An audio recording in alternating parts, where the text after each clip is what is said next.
Hello, my name is Kate.h.wexell and I graduated college in only 2 years with zero debt. And so, okay, you're probably thinking, no, she didn't, that's not real. Maybe she did some accelerated program in high school, maybe her parents paid for it. There are a whole lot of things that you could be thinking right now, but that's why I'm here, is to sort of walk you through what is my story, and then in the future, I'll actually be sharing with you how did I do that so that you can sort of replicate it for yourself. And that's sort of my entire mission, which is why I am the founder of the Compass College Consulting. So let's break it down for you. I was born in St. Louis, and then I grew up my entire childhood in Illinois. So yes, there were cornfields right next to my school. Yes, you saw the occasional tractor driving down the streets, but that wasn't super often, okay?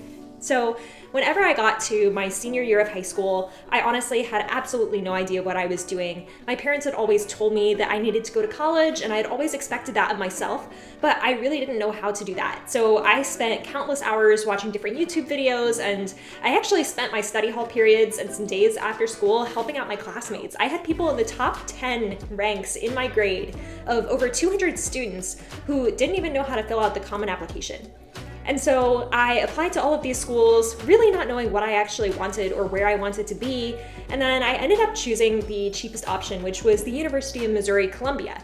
That's a very typical state school that is honestly, I think, the #1 college that students from my high school end up attending. And then also during my senior year of high school, I knew that the biggest priority was, how do I actually afford college?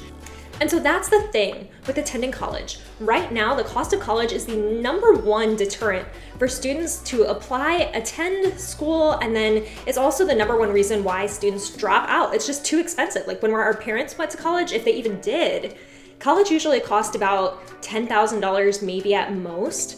Now, we're looking at prices of $80,000 for a degree to potentially over $200,000 for a degree. And I don't know about you, but I know that my parents didn't have any savings for me for college, and most families don't. Nobody can afford that.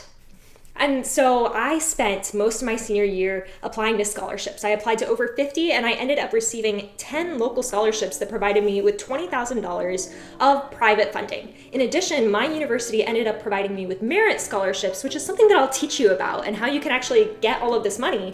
And so I was able to attend my freshman year of college completely for free.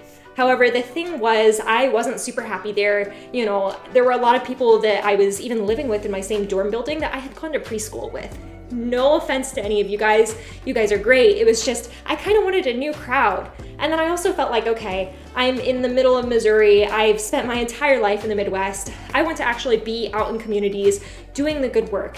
My degree is in public policy, and I wanted to actually be out interacting with people, talking to voters, talking to legislators, doing lobbying work, learning about housing policy, environmental policy, all of these different things that you have to know about in order to create effective change in communities. So I was sort of looking for a more urban environment to study in. So I applied to transfer to a bunch of different schools, and I ended up being accepted to Northwestern, Georgetown, Washington University in St. Louis, and then this new innovative university that's actually kind of a startup in San Francisco called Minerva University.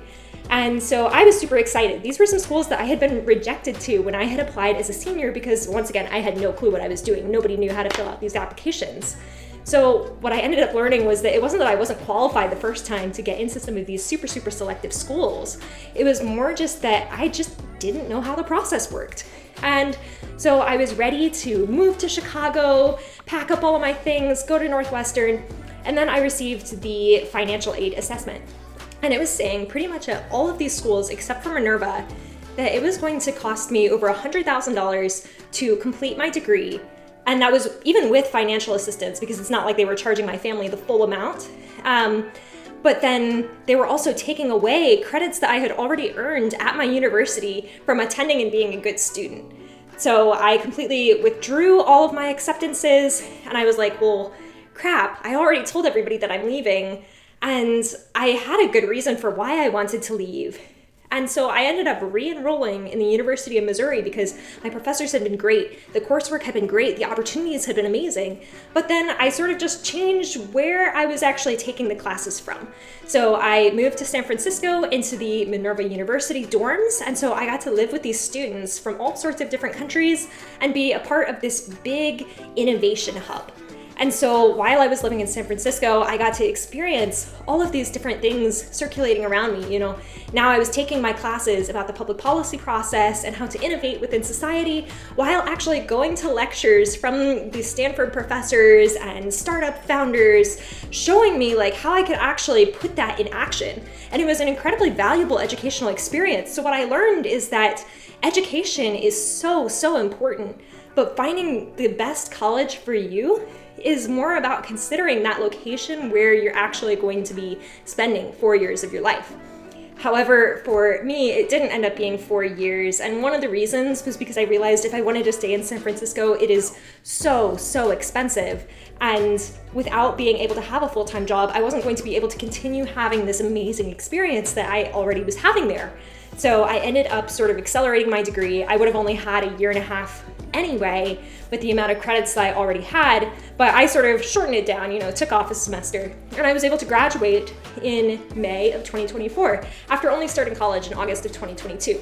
So I graduated with a degree in public administration and policy, a minor in leadership and public service, and then thankfully enough, I was actually nominated as one of the top 65 seniors in my class because while I had been at the university, I might have started a couple of clubs and been in some leadership positions and things like that. And so that brings me to today. And while I was kind of sad that I didn't get to go to Northwestern after it had been a school that I had dreamed of in high school, I think that my life has actually turned out a lot better than I ever thought it did. And the biggest reason for that is because I was able to graduate debt-free. So because of that, I actually made a list when I was considering what to do with transferring of all of the things that I could do with $100,000 that I wouldn't be able to do if I spent it on a college education. $100,000 can pay for 3 super nice weddings, 30 fancy trips to Europe. It can pay for, a year of law school if I end up attending. It could be the down payment for a house, or what I actually ended up spending a little bit of money on for my new full-time job was I had to buy a car for the job. And I was able to actually buy my dream vehicle, which was a Tesla Model 3. Thankfully, with the lovely EV tax credits that the government is offering, it was able to, take the price down a little bit. But I was able to actually buy a car and not have to worry about living paycheck to paycheck at my first job, living in this expensive city, because I had that savings built up that I didn't have to spend on college tuition. So that's kind of why I want to teach you how you can do the exact same thing. How do you actually gain that education? How do you do all of the things that you want to do in college and have that real college experience that you want? But how do you make sure that it's in the right place for you? And how do you do that without having to, make your parents sell their house to pay for your education?